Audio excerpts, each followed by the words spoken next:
வரலாறு இருக்கிறதாக சொல்லுவார். அந்த ஒரு வரலாறு இந்தியாவை ஆண்டவர்களும் ஆண்டவர்களுக்கு பின்பு போரிட்டு தோற்று போனவர்கள் மீண்டும் ஆட்சிக்கு வந்தவர்கள் இவையெல்லாம் ஒரு வரலாறாக சொல்லப்படும். இன்னொரு வரலாறு கஸ்டமரிலா என்று சொல்லக்கூடிய மரபு ரீதியான வரலாறு. இந்திய அரசியலமைப்பு சட்டத்தை விட இந்த மரபு ரீதியான வரலாறு தான் இந்தியாவில் வலிமையாக இருக்கிறது. எனவேதான் இந்து மதம் சாதிய தீண்டாமை கொடுமைகளை எல்லாம் தாங்கி பிடிக்கிற பாதுகாக்கிற ஒரு மதமாக இருக்கிறது.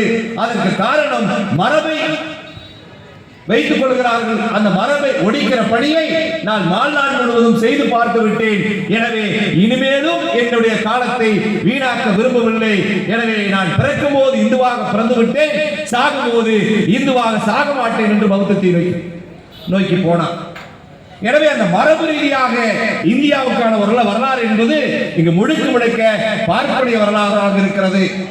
யாரெல்லாம் இந்த நாட்டிற்காக போராடினார்கள், யாரெல்லாம் பேசினார்கள், ரத்தம் சிந்தினார்கள் என்பதெல்லாம் மறைக்கப்பட்டு பார்ப்பனருடைய வரலாறாக மட்டும்தான் இந்தியாவுடைய வரலாறு பார்க்கப்படுகிற காரணத்தினால்தான் இந்த வேலூர் மாவட்டத்தில் சிப்பாய் கழகம் நடந்த இந்த மாவட்டத்தில் பல்வேறு விதமான ரத்த சரித்திரங்களை இஸ்லாமியர்கள் உருவாக்கிய இந்த மாவட்டத்தில் தமிழக மக்கள் ஜனநாயக கட்சி விடுதலை போரில் இஸ்லாமியர்கள் எடுக்க வேண்டியிருக்கிறது. யாரெல்லாம் இந்த நாட்டின் விடுதலைக்காக போராடியவன், மன்னிப்பு கேட்டவனெல்லாம் இந்த நாட்டில் தியாகியாக இருக்கிறான். சவார்கரும் இந்தியாவிற்கும் சம்பந்தம் கிடையாது, கோல்வாக்கருக்கும் இந்தியாவுக்கும் சம்பந்தம் கிடையாது, சங்பரிவார் அமைப்புகளுக்கும் இந்தியாவில் இருக்கிற விடுதலை போருக்கும் எந்த சம்பந்தமும் கிடையாது. ஆனால் அவனெல்லாம் சொல்லிக் கொண்டிருக்கிறான் நான் தேசபக்தன் என்று. யார் இந்த நாட்டில் தேசபக்தராக திகழ்ந்தார்கள்? இந்த நாட்டினுடைய ஆண்பாக திகழ்ந்தவர் காந்தி. அனைத்து சமூக மக்கள் மத்தியிலே ஒரு நல்லிணக்கத்தை உருவாக்க வேண்டும் என்று இந்தியா முழுவதும் நடந்து சென்றவர், அனைத்து சமூக மக்களுடைய நல்லிணக்கத்தை உண்மையாக விரும்பியவர். அந்த காந்தியை கொன்ற கோட்சே RSS இன்றைக்கு தேசபக்தியை பற்றி பேசுகிறது. கோட்சே தேசபக்தனாக இருக்கிறார், காந்தி தீவிரவாதியாக மாறி இருக்கிறார். எனவே ஒட்டுமொத்தமாக இந்த நாட்டினுடைய பார்ப்பனிய பண்பாடு கலாச்சார கூறுகள் அனைத்தும் இங்கு இருக்கக்கூடிய பிராமணமயமாக்கப்பட்ட பார்ப்பனமயமாக்கப்பட்டிருக்கிறதை ஒழிய ஏழை எளிய மக்களுடைய வரலாறுகள் பேசப்படவில்லை. கடந்த 10 ஆண்டுகளாக ஒன்றியத்தினுடைய தலைமை அமைச்சராக இருக்கக்கூடிய மோடி பல்வேறு விதமான மக்கள் எதிர்த்து போராடினார்கள். ஏறக்குறைய வெறும் 500 பேர் 12,000க்கும் மேற்பட்ட பேச்சுவாக்கள் ஆரியர் படையை துரத்தி வீசினார்கள். அது இந்தியாவுடைய வரலாறாக மாறியது. சுதந்திர போராட்ட வரலாறை பற்றி பலர் பேசுகிறார்கள். சுதந்திர போராட்டத்திற்கு சிறை சென்ற RSS காரனை ஒருவனாவது காட்ட முடியுமா? இந்த வேலூரிலே திராவிட தமிழர் கட்சியின் சார்பிலே கேட்கிறேன், RSS இருக்கிற நான் சுதந்திர போராட்டத்திற்கு இந்த சிறையிலே இந்த போராட்டத்திலே கலந்து கொண்டு பேசுகிறேன் என்று சொல்லுவதற்கு ஒருவனுக்கு கூட நெஞ்சிரம் இருக்காது. ஆனால் நாட்டின் மண்ணி மக்களாக இருக்கிற விளிம்பு நிலையில் இருக்கிற பட்டியல் சமூகத்தை சார்ந்தவர்கள், இஸ்லாமியர்கள், இன்னும் மத சிறுபான்மையினர் அத்தனை பேருக்கும் இந்தியாவிற்கும் சுதந்திரக்கும் விடுதலை போராட்டத்திற்கும் சம்பந்தம் இருக்கிறது. மாவீரன் திப்பு சுல்தான், ஹைதர் அலி இவர்களுடைய வரலாறை தவிர்த்துவிட்டு தமிழ்நாட்டினுடைய வரலாறை நாம் பேசிவிட முடியாது. அதே ஒரு மௌலானா அபுல் கலாம் ஆசாத் அவர் நடத்திய அந்த சுதந்திர போராட்ட வேட்கை நேரிலே பார்த்து பயப்படுகிற அளவிற்கு அபுல் கலாம் ஆசாத்தை போல மிகப்பெரிய அளவில் இந்த நாட்டினுடைய தேசபக்தியை அவ்வளவு வரலாற்று பின்னணி இங்க இருக்கக்கூடிய அனைத்து சமூக ஜனநாயக இயக்கங்களுக்கும் சமூக ஜனநாயக சக்திகளுக்கும் இருக்கிறது. ஒருபோதும் RSSக்கும் சங்பரிவார அமைப்புகளை சார்ந்தவர்களுக்கும் கிடையாது. அவர்களுடைய வரலாறு என்பது சிறையிலே அமர்ந்து மன்னிப்பு கேட்பது, அவர்களுடைய வரலாறு என்பது காட்டிக் கொடுப்பது, அவர்களுடைய வரலாறு என்பது எந்த நாட்டில் இருக்கிறோமோ அந்த நாட்டிற்கு துரோகம் செய்வது. இவைதான் பார்ப்பனர்களுடைய வரலாறு. சுதந்திர போராட்டத்திற்கும் பார்ப்பனர்களுக்கும் ஒரு நூல் அளவில் கூட எந்த விதமான தொடர்பும் கிடையாது. அவைதான் உண்மையான இந்தியாவுடைய வரலாறு. எனவேதான் இந்த உண்மையான இந்தியாவுடைய வரலாறை நாம் மக்கள் மத்தியிலே கொண்டு போய் சேர்ப்பதற்கு பொய்யாக போலி தேசிய பேசுகிற இங்க இருக்கக்கூடிய சங்பரிவார அமைப்புகள், பாஜக, இந்து அறிவுரைகள் எல்லாம் நினைத்துக் கொண்டிருக்கிறார்கள். இது இந்துக்களுடைய தேசமாக இந்தியாவை மாற்றிவிட முடியும் என்று ஒருபோதும் சவால் விட்டு விடுகிறேன். இது தந்தை பெரியார் பிறந்தவன், புரட்சியாளர் அம்பேத்கரை சரியாக புரிந்து கொண்டவன் அண்ணன் மணியரசன் அவர்கள் இருக்கிறார்கள்.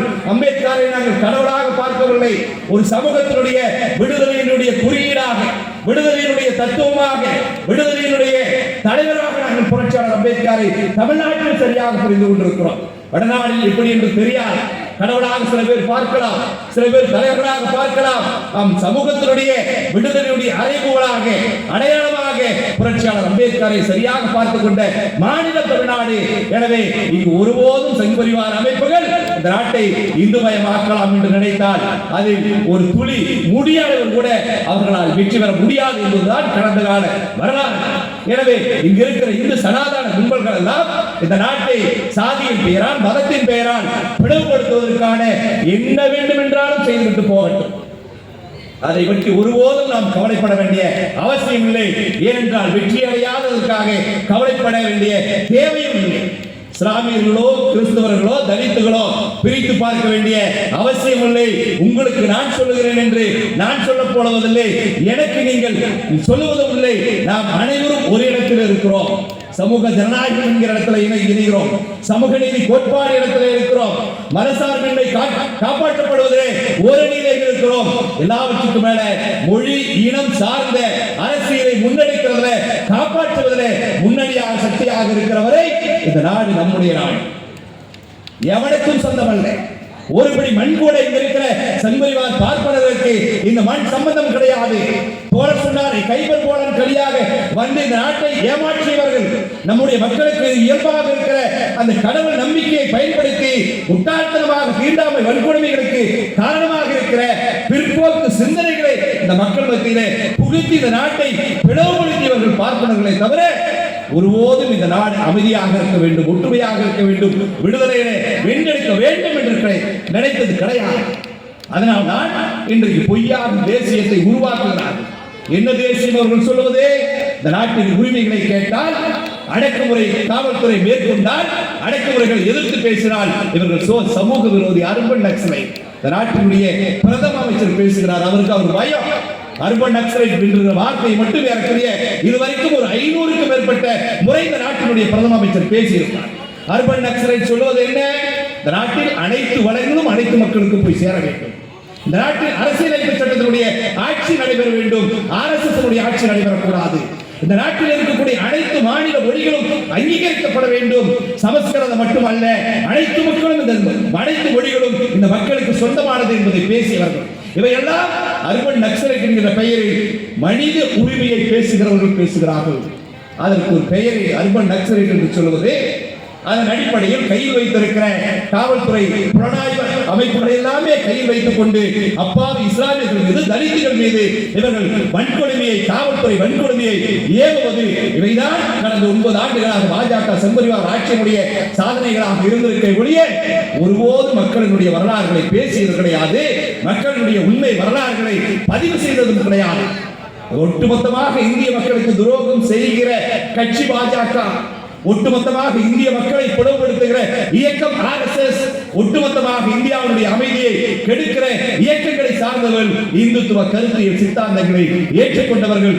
எனவே அவர்கள் எல்லாம் மக்கள் மத்தியிலிருந்து அந்நியப்படுத்தப்பட வேண்டும் என்றால் இந்தியாவுடைய விடுதலை, இந்தியாவுடைய அரசியல், இந்தியாவுடைய வளர்ச்சி பாதை, தமிழகத்தினுடைய வளர்ச்சி பாதை, தமிழ்நாட்டினுடைய வளர்ச்சி இவையெல்லாம் மக்கள் மத்தியிலே சரியாக கொண்டு போய் சேர்க்க வேண்டியதின் காரணமாக தான் விடுதலை போருக்கும் நமக்கும் இருக்கக்கூடிய உறவு. திப்பு சுல்தானை தவிர்த்துவிட்டு, ஆற்காடு நவாபை தவிர்த்துவிட்டு, திருநெல்வேலி சேவையினை உடைக்கப்பட்ட சிறையை மறைத்துவிட்டு இந்தியாவுடைய வரலாறை படைக்க முடியுமா, பேச முடியுமா? ஆனால் NCERT புத்தகங்களை எடுத்து பார்த்தால் ஒட்டுமொத்தமாக மங்கள் பாண்டேவை தவிர அங்கு வேறு எவனும் கிடையாது. நம்முடைய தீரன் சின்னமலை மறைக்கப்பட்டிருக்கிறான், மருது சகோதரர்கள் மறைக்கப்பட்டிருக்கிறார்கள், ஒண்டி வீரன் கந்தன் பகடை முத்தவன் பகடை போல விளிம்பு நிலையிலிருந்து தலைவர்களாக வந்தவர்கள் மறைக்கப்பட்டிருக்கிறார்கள். இப்படி அனைத்து சமூக ஒடுக்குமுறைக்கு எதிராக போராடிய நபர்கள் மறைக்கப்பட்டிருக்கிறார்கள். அதே போன்று வெள்ளை ஏகாதிபத்தியத்திற்கு எதிராக போராடிய அரசர்களுடைய வரலாறு மறைக்கப்பட்டிருக்கிறது. எனவேதான் மக்கள் மன்றத்திலே நாம் கொண்டு போய் உண்மையை சேர்ப்பதற்காக இந்த பொதுக்கூட்டங்களை நாம் நடத்தி கொண்டிருக்கிறோம். எனவே இந்த நேரத்தில் நாம் முடிவு செய்து கொள்ள வேண்டியது, நடைபெற்றிருக்கிற பாஜக கடந்த 9-10 ஆண்டுகளாக நடைபெற்றிருக்கிற சங்பரிவார் அமைப்பினுடைய ஆட்சி இந்திய மக்களுக்கு எதிராக நடைபெற்றிருக்கிற ஆட்சி, மைனாரிட்டி அரசு. இந்த நாட்டில் ஓட்டு இயந்திரத்தை தன் கையிலே வைத்துக் கொண்டு அவர்களுக்கு சாதகமாக பல்வேறு விதமான சாணிக்கியத்தனங்கள் எல்லாம் செய்வதாக இந்த நாட்டிற்கு துரோகம் செய்கிற ஆட்சியாக அரசாக பிஜேபி இருக்கிறது. அவர்கள் தான் இந்த நாட்டில் பொய்யான ஒரு பிம்பத்தை உருவாக்கி இந்த நாட்டில் இருக்கக்கூடிய சிறுபான்மை மக்களுக்கும் இந்தியாவிற்கும் சம்பந்தம் இல்லை என்பதை போல ஒரு மாயை தோற்றத்தை உருவாக்கி இருக்கிறார்கள். இங்கே கான் அப்துல் கவார் கான் இருக்கிறார், மௌலானா அபுல் கலாம் ஆசாத் இருக்கிறார், அண்ணன் சிறையில் இருக்கிறார், இன்னும் காகித இல்ல கண்ணியமிக்க காகித இல்லத்தில் இருக்கிறார்கள், சிறுபான்மை சமூகத்தை சார்ந்தவர்கள் இருக்கிறார்கள், அண்ணன் திருமாவளவன் அவர்கள் இருக்கிறார்கள், அண்ணன் மணியரசு இருக்கிறார்கள். இன்னும் இந்த நாட்டையும் மக்களையும் காப்பாற்றுவதற்கு, நேசிப்பதற்கு, இந்த மக்களுக்காக உயிரை கொடுப்பதற்கு லட்சக்கணக்கான தலைவர்களும் இளைஞர்களும் இருக்கிறார்கள். எனவே ஒருபோதும் சங்பரிவார் அமைப்பினுடைய நடவடிக்கை இந்த மண்ணில் நிலைக்காது, இந்த மண்ணில் நிறைவேறாது. சமூக ஜனநாயகமும் சமத்துவமும் சமூக நீதியும் சமய சார்பின்மை கோட்பாடும் இந்த மண்ணில் மீண்டும் வளரும் என்று கூறி வாய்ப்புக்கு நன்றி விடைபெறுகிறேன். நன்றி, வணக்கம்.